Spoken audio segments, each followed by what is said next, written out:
Ah ha ha, I'm back.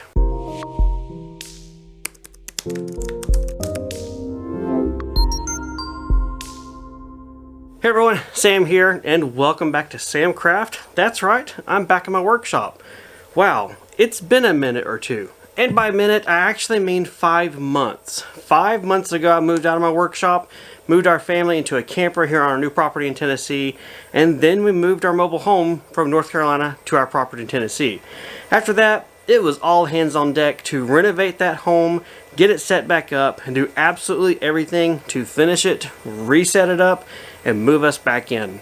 I'm happy to say we are moved back in, and that means workshop season is officially open for Samcraft. As I bring you guys along for the first video of Samcraft again for now, I do want to point out that the power and the workshop power you see is all off-grid. This system back here in the corner is a complete off-grid inverter, charge controller, battery pack, and we have solar panels out front, juicing this whole building up. So if you hear fans running in the background, hear something kick on and off, it's the inverter. Because right now, the sun's out, which means we are pumping juice into the building and it's charging the batteries. Also, if you're interested to see how this particular setup was put together, I'll put a link to the video down below. It was not on Samcraft's channel, it was on our other family YouTube channel because it applied at that point because this got set up to then plug our camper in and run while we lived off-grid. So, if that's your cup of tea, there's a link down below. If not, just suffice to know that the noise is that guy, fan running and doing its thing, so that we got lights to actually see each other. Or me see the camera and you see me. So what I want to do is give you guys a real quick 360 full turnaround here in the center of my workshop to kind of, for one, feel your curiosity of, hey, what kind of stuff you got in there, what kind of junk is going on, are you organized, are you proficient, and then to ease your concerns or any kind of worries, because no, there is nothing organized in here. There is nothing set up, and honestly, I can just now barely start to get in here and turn around on the floor. While we were living in our camper, this clean corner that you'll see of the workshop was full of 2 shelf units full of home things. I also had my desk set up in here for my work from home job, and you literally could not get this far into the building. There was a small little pathway, you turned right to go to the desk, and the rest of the space was full of appliances, food storage, clothing storage, home stuff, and just flat out storage. That's why there was no content from the workshop. There was that one brief video where I showed using my laser engraver off-grid from a battery pack, but then after that, things really started to pile up, literally, and I just said, you know what, I throw my hands up, I give up. I can't do any content in here until I at least have only Sam's junk back in his workshop. But that's today, and that's great, because I've been dying to make some content for you guys, share some stuff, but also bring you along as I start to really get ramped back up for the 2022 holiday season and product sales.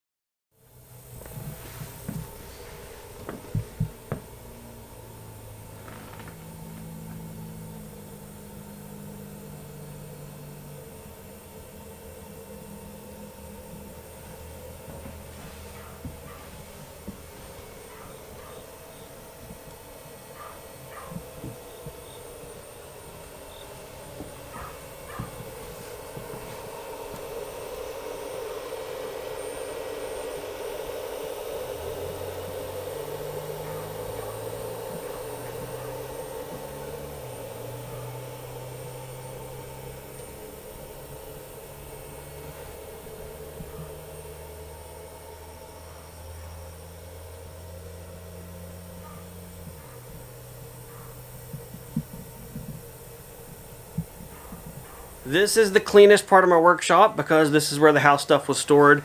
So this is the area I'm going to start putting things together. I have just got back from the hardware store. I picked up a pack of insulation. I want to go ahead and insulate the walls here while they're exposed, while there's nothing in front of them. Just a good thing to do. I eventually want to insulate the whole workshop, run power, and do all sorts of really cool things. But for now, I'm just doing the best I can. The workshop is still off-grid, so I don't think I'm really to the point of running wiring inside the wall cavities. I know I will do that, so there's probably going to be a little bit of backpedaling in the future of you know, pulling some of the insulation away, running wiring, and stuff like that. Plus, I also want to put a window on this wall eventually. This is all stuff down the road. But for now, and because it's middle of September, winter will be here before I know it, really. I might as well go ahead and insulate what I can while it's exposed, and then we'll finish it out, polish it out later. Trust me, there's going to be a lot of content coming from here because this building, this workshop, is far from being done. So looking around the workshop, I think you can totally see why I'm starting in this corner. There is no other corner available. I think I can see 2 tubs that are not workshop stuff, but everything else that's in here, including the toaster oven up there, are things that I want to have in my workshop. Toaster oven is a squirrel idea for some kind of cool things down the road. It was one of those, we don't need it, we can donate it, or Sam can take it to the workshop. And I thought, you know what, having a toaster oven, I've seen some cool things made, yeah, stick it in my shop. Otherwise, yeah, welcome to my world. I have a little bit of material storage. There's a couple of sheets of T111 wood siding that's left over from when I sided the workshop. They're over there. Same thing, there's some 7/16 inch OSB sheets over there at the end. I saved those because, you know what, lumber prices, material availabilities are really fluctuating, so why not? I had it. It was from whenever I bought everything to build the workshop, and I know eventually I'll use it. I'm kind of kicking around the idea of putting T111 up as a finished wall covering inside my shop. I don't know if I want to do that or not, but I don't know. I'm looking at like 2 or 3 sheets over there. They're begging to be used, so who knows? I'll probably use what I have rather than do anything kind of fancy because, let's just be honest, this is not Fancyville. This is Samcraft. Alright, I've got a couple of cans of great stuff, foam in a can. If you've never seen this, it's great stuff. I'm going to seal up a couple little cracks over here. I can see in the corners things that I don't want bugs crawling into because I'm about to bust open this pack of insulation and insulate this wall next. This should be fun. Sort of. Let's just get it done. I'm going to apologize ahead of time, although this is probably most of the way into the video. I'm going to be chatty in this video. It's going to be a lot of talking. I feel like there's a lot of stuff to get you guys caught up on, and I don't have a whole lot of meat and potatoes to show. This is more just just an excitement of being back in my workshop and getting to make a video for you guys. Honestly, that's what it is. So, if you're still here, you're probably here regardless, but just to let you know, this isn't one of those project videos.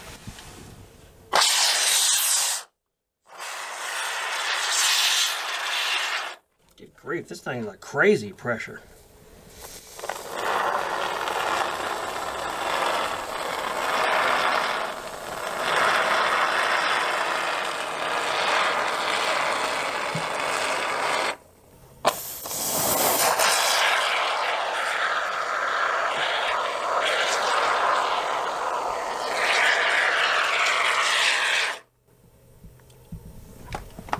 Dang it, gravity.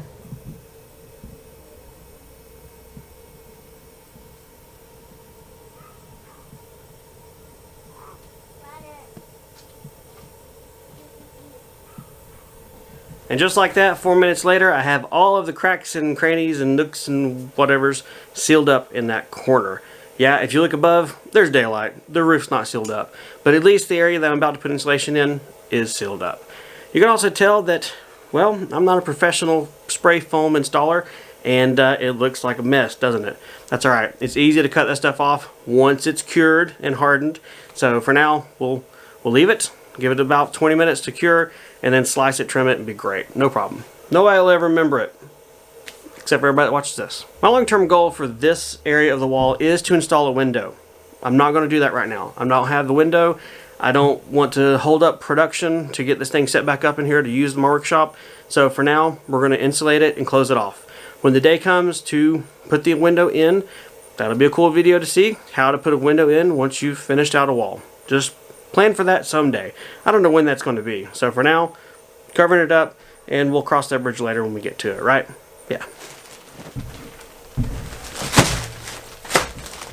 When I built my workshop, it is framed wall studs and roof rafters on 24-inch on center. Therefore, my insulation is 23.5 inches wide. Thankfully, the local Home Depot had some in stock, one bag, so I snagged it, and that'll be enough to do, honestly, it would do this side of the wall plus the whole end wall. I don't think I'll get that done today, but we can be hopeful. We've got it for whenever we get around to it. Okay, that's enough procrastinating. Let's get some staples and stapler and just put some stuff up.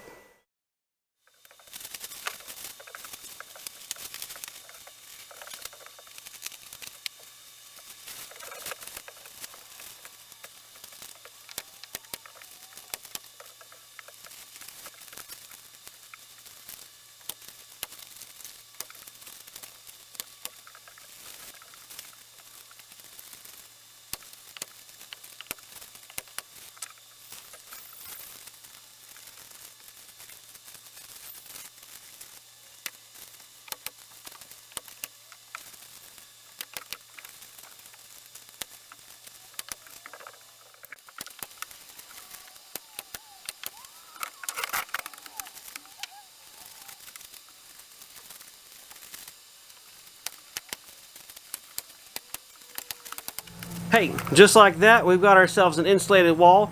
I was very picky on the vapor barrier, making sure it's flat and looks as pretty as possible, because I don't think I'm ready to cover it up. I don't even know if I have the things to use to cover this wall up, so I want it to be as pretty as possible because, well, we're all going to look at it for a while. I think the next thing I want to do is dig out this shelf unit. So I've got a lot of lumber I need to move out of the way, because I want to put that shelf here to allow me to continue working on insulating the front wall of the shop, or I guess the right side wall of the shop, to get the insulation out of our way. Now we got a giant flowering insulation mass here in the workshop, so we might as well put it up in the wall where it belongs.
One brake on back here.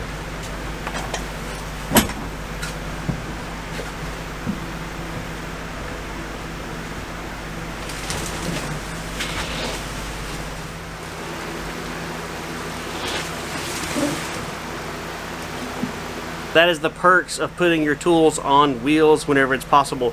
The CNC table has been one of those projects that's been just awesome.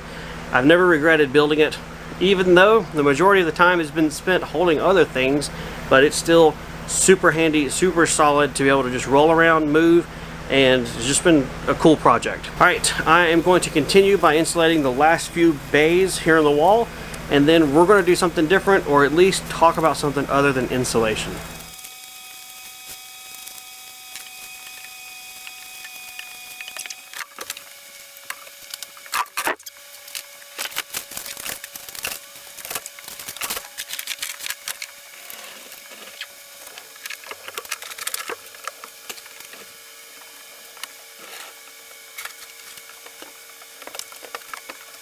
I gotta say, that's pretty good improvement. I mean, come on, right? We can actually get in here, we can get to this whole wall, and probably, we'll say a third of the workshop walls are fully insulated.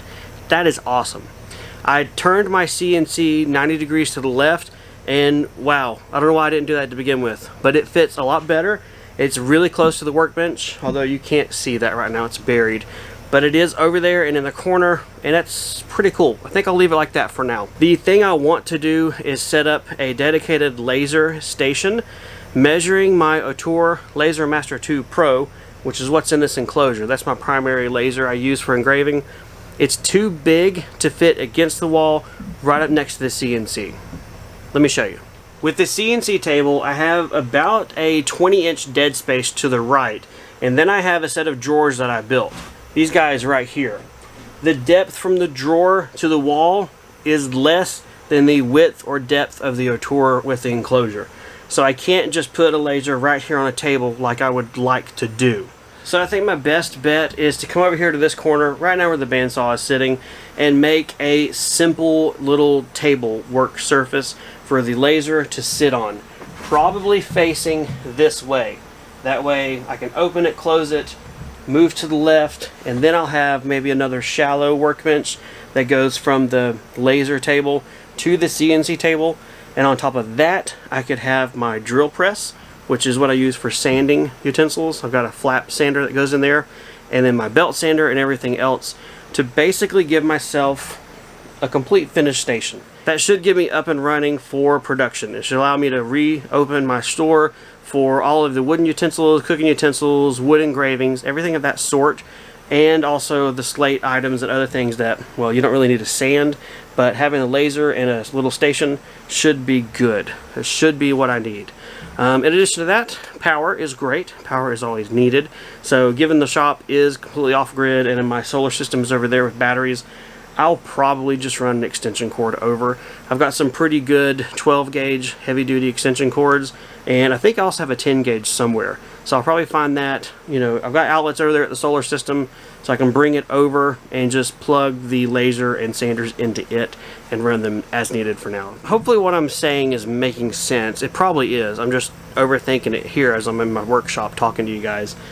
Laser in the corner, CNC will stay over there, and then a maybe 20-inch deep, 4 feet wide countertop of sorts between the two to allow me to sit the things that I need to use whenever I'm creating and finishing my wooden laser engraved items. It may seem a little bit weird. Why do I keep talking about the CNC? Why do I have it here and I'm talking about having the CNC here and there?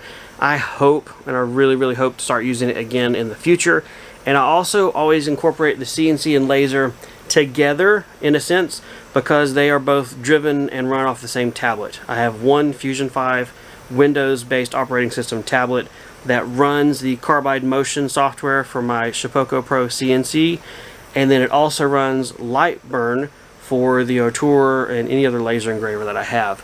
So I always want to keep these two kind of close together so that I'm able to put my tablet in a central location, or at least easily move it between the two as far as power cords and USB cables and stuff like that. So that's why I'm talking about the CNC but also the laser, is they go hand in hand as far as the technology side, and that's where my thoughts are at least.